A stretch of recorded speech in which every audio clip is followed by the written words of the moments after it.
Salam sejahtera. Terima kasih masih berada di channel ini. Bagi mereka yang baru bergabung di channel ini, silakan subscribe, like, komen, share supaya Anda tidak akan ketinggalan info-info yang saya akan sampaikan di channel ini. Berita hari ini saya kongsikan kepada Anda daripada berita harian.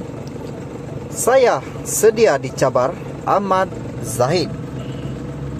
Putrajaya, Presiden UMNO Datuk Seri Dr. Ahmad Zahid Hamidi berkata, beliau terbuka untuk dicabar oleh sesiapa sahaja yang berhasrat untuk memegang jawatan nombor 1 parti itu pada pemilihan parti akan datang. Tegasnya, sebelum ini beliau juga pernah dicabar dalam pemilihan pada 2018, namun kedua-dua pencabarnya gagal memperolehi undi yang banyak.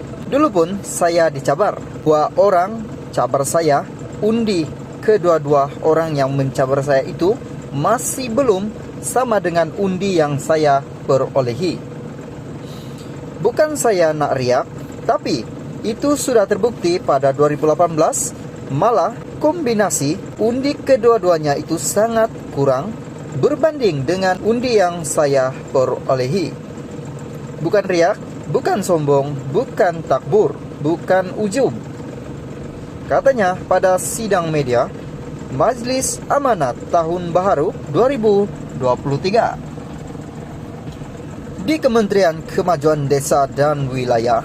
Di sini hari ini Ahmad Zahid yang juga Timbalan Perdana Menteri dan Menteri Kemajuan Desa dan Wilayah berkata demikian ketika diminta mengulas sama ada pertandingan untuk jawatan nombor 1 dan 2 UMNO akan dibuka untuk dipertandingkan dalam pemilihan kali ini. Pada pemilihan UMNO 2018, Ahmad Zahid diangkat sebagai presiden selepas Datuk Seri Najib Razak melepaskan kedudukan itu dan mengalahkan pencabarnya.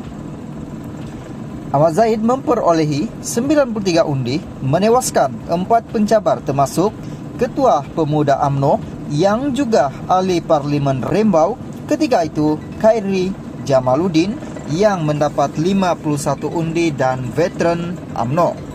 Tengku Hamzah selaku ahli Parlimen Gua Musang memperolehi 23 undi.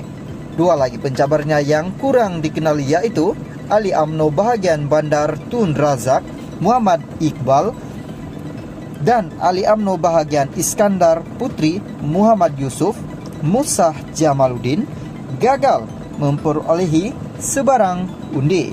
Dalam pada itu, Ahmad Zahid menegaskan kuasa untuk menentukan kepimpinan parti terletak kepada kuasa dan suara perwakilan parti di seluruh negara. Saya mempunyai pendirian bahwa kuasa untuk menentukan kepimpinan terletak pada kuasa dan suara perwakilan di seluruh negara. Terdapat hampir 160.000 perwakilan yang mewakili cawangan untuk menentukan samada kepimpinan sedia dan ataupun kepimpinan yang berubah. Untuk kita pastikan bahwa UMNO dan Barisan Nasional BN terus relevan dalam pentas politik negara. Maka kuasa mutlak itu adalah kuasa perwakilan, katanya. Setakat ini, UMNO bagaimanapun masih belum mengumumkan tarikh untuk mengadakan pemilihan parti itu. Minggu lalu, Ahmad Zahid dilaporkan berkata sama ada jawatan presiden dan timbalan presiden UMNO dipertandingkan atau tidak. Biarlah perwakilan yang menentukannya. Bercakap dalam program Bual Bicara bertajuk Rekonsiliasi Politik, apa untung pada negara? Presiden UMNO itu dilaporkan mengakui beliau seorang yang demokratik.